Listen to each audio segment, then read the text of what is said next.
Hello guys, for today's video I want to show you our travel for Leyte. So siguro nagtataka kayo kung bakit ginagabi na kami kasi napakahaba po ng biyahe. Galing po kami ng Laguna, so dumating po kami dito sa Matnog, Susugon, gabi na. So kailangan namin maghanap ng tutulugan for staying for night. Para kinabukasan, pagising namin ng maga, bibili naman po kami ng ticket para mag-across po kami ng dagat for summer. Sa Alin po yon. So, tingnan natin kung meron tayong available rooms. Pero laging meron yan guys kasi hindi lang isa, dalawa, tatlong beses kami. Dito lagi kami natikil pag kami ginagabi na. So, stay tuned. So guys, yan, well done check-in na. At nag-breakfast on the room kami. Pero hindi ko makakain yun sa akin. Meron kami top silog. So, ayan. Wow, gold ang aking spoon. Good. Ayan. We are leaving for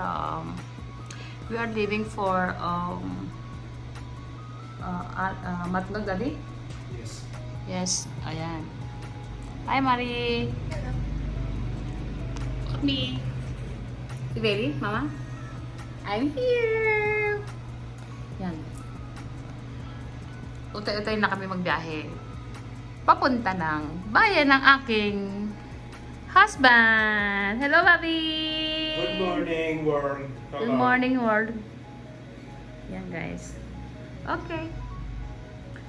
Kakain lang ako ng 2-3 subo. Kasi para may laman ang aking tiyan. Mahaba kong biyahe para sure tayo.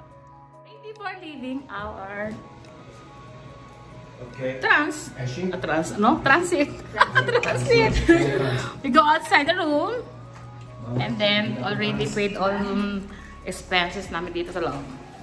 Kaya kayo guys, ihanda ang bulsa pag magbabakasyon ha. Talagang dito, panay out lang in. Hello, good morning nanay. Thank you. Thank you for Next the time. accommodation. Bye-bye. Okay. Yan. Punta kami sa ano. Punta kami sa papareserve ng bangka. Bangka? Ano yung mali? Ito bangka. Yan na. Here is Matnog Pension Hotel. Okay. I'll see you there. Saan ba ka doon? Pagbaba na lang doon. Hindi, galing pa kami nagkaroon. Dito na kami kagabi pa sa pensyon. Sa Matnog. Anong Kasi urgent ang pagtawid namin sa dagat. Lakbay at trangkiluhan. Ayan. Ito kami bibili ng ticket. Ayun ang husband ko. Hindi na ako bumaba. Kasi ano eh. Maulan. Let me see na lang result. Ano mga kailangan requirements. Kasi last 3 years pa po kami nag-traveling dito sa lugar na ito during the after lockdown. We are looking all our regular documents kasi hinahanapan kami ng mga OR, QR. Kasi yan guys, hindi basta-basta makakatawid. Maraming mga kapitsi-pureche bago kami makatawid ng dagat. Ayan, hinahanap muna guys. Alam nyo naman kasi lahat ibilis ng kilos at saka please mo lang na everything will be fine. Kasi ayan, bilis ng kilos. At sa pag-asikaso ng mga documents kasi wala yung presence namin. Sana yung wish me luck na mas okay na. Yung mga yan. Kaya kayo mga ka-travel dito sa Pilipinas, make sure na lahat po ng inyong dokumento ay renew, QR, mga hinihingi nila, documents ng sakyan, mga insurance, registration. Kasi talagang hindi basta-basta ang pagtawid ng dagat. Not before, after pandemic. So, kita nyo guys na hindi ganitong kadali magbiyahe sa daan. Road tour sa Pilipinas. Kasi ang dami pong mga protocol din dito kahit pagkatapos ng pandemic. Kasi nagbago po yung mga sistema ngayon kung paano po kami bibili ng ticket para kumuha ng roro. So, i-share ko lang sa inyo mga guys na agahan ang alis ninyo sa inyong mga patutunguhan. Para pagdating nyo sa lugar na katulad ng ganito na wala pa kaming experience kasi na bago po yung sistema, at least may pagkakataon po kayong makabili ng ticket. Sa bagay, marami na po mga barko ngayon na nagta-travel kasi hindi katulad ng mga nakaraang taon na 2 o 3 barko pa lang talaga ang tumatawid. Ngayon, malimit na po. Marami na pong barkong tumatawid everyday.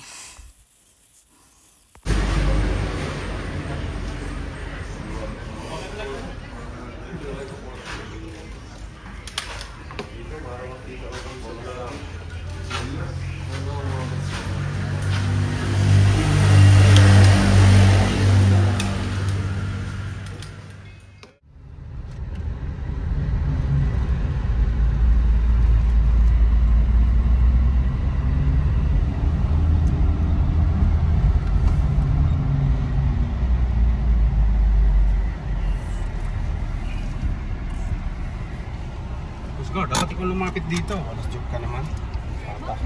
Papalapad ka ng yung point eh.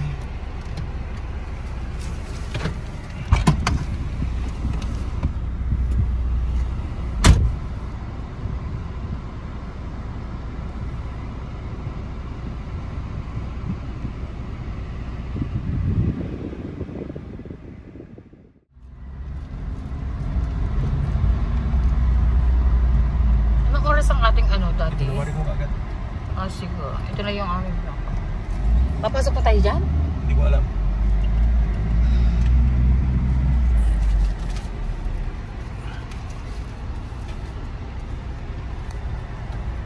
Santa Clara, di ba? Apa sa Astana? Bakit ka kontrol ini? Take yun ang inis.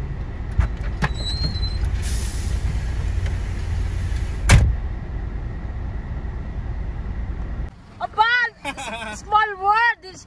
He is my cousin Joel Paleon, right? Pamangkin po. Pamangkin ka ni ate Kuya Bertito. Ano, Toti? Ay, ano ka? Ikaw may cousin! Hello! Hi! Nice to meet! Ano, bibiyahe? Saan ang biyahe, ma'am? Sa Davao. Galing ka pa, nagbuhay ka pa sa? Galing sa Anong barko mong sasakyan? yung Poseidon? Hindi dito? Hindi. Ay, sayang. Magkasama sana tayo. Santa Clara Ano, oy? Anong Facebook mo? Yung naka-i-add ko na mamaya. May napalihon na lang ha. Mag-ano na lang. Then i-upload ko to. Wow! I love you, my cousin. Thank you so much guys for Ingat po sa biyahe. small world talaga. There's no place like home. Kasi ang ate Mena mo, di ba? Para masaya. Tawag ko na kanina kayo eh. Sabi ko. Yay! Nung My daughter was here. Cavite. Cavite pa. Anong agency mo? LG yan, LG. So appliances. guys, Nice to see you. Nice. i-add mo lang ako sa Facebook. Tapos, ayan, upload. Kasi, Sa Laguna.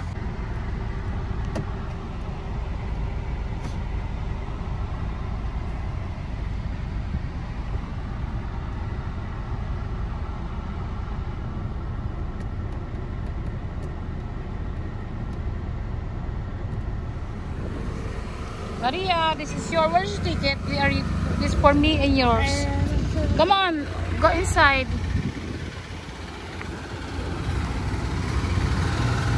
Hold on, ma.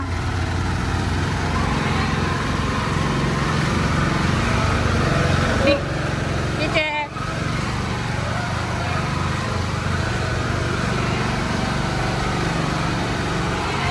Hawakan mo, Kenny lang.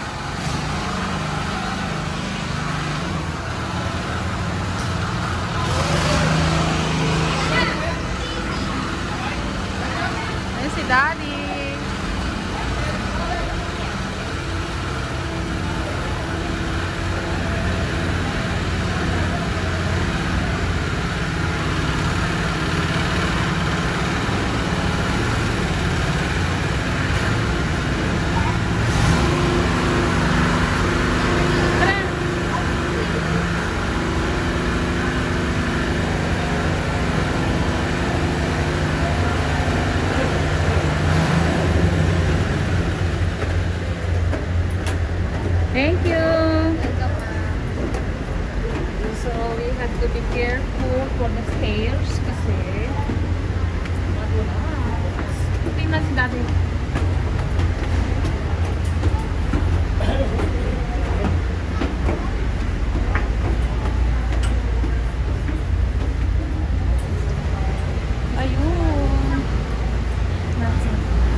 Maria ka daw.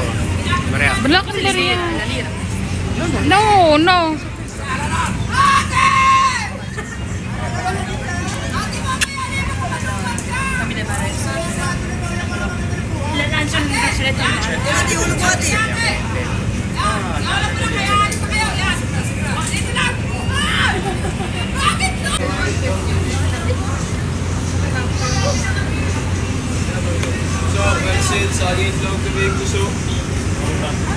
Sinong nauhaw sa inyo? Sinong nauhaw?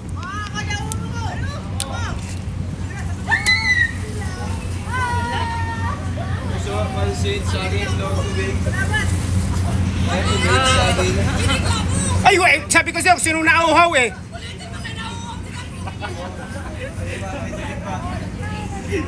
Alam nyo guys, yung doon yung kanina nakahagas po ako ng barya. That is only a traditional na mga itas malapit sa karagatan na maghahagis ka po ng coins o sa kanila. Yung bukas sa bibig mo na maiaabot mo sa kanila. Kasi let's enjoy here in life in the Philippines. More fun and more blessings to share. Kasi konti lang kung bagay ang maiaabot mo sa kanila, masaya na sila. That's only Filipino natin. The traditional here in Karagatan in the Philippines. So, let's enjoy and yun lang po. Thank you for viewing and I'll see you on my next video. Bye, God bless. Hintay lang po namin makatakbo na yung aming bangka kasi medyo mainit. Oh, I'm so sweat. Balas, did you hear that? The person sigaw na sigaw guys. Alam nyo, nakakatuwa sila. Ayun, pinagkakaguluhan kasi. Ayan po ang talagang namimiss ko dito sa buhay sa Pilipinas. Kasi simple mga tao, simple buhay, yung masaya sila. Tsaka makikita mo yung mga all kababayans here in the Philippines. So twice guys, more fun and enjoy our life here in the Philippines. At sa mga nakaka-release po ng buhay dito, ng nasa abroad, yun yung narinig nila. Ang tagal naman, I'm so sweat. Parabis na. Sige na. Sige po. Bye-bye.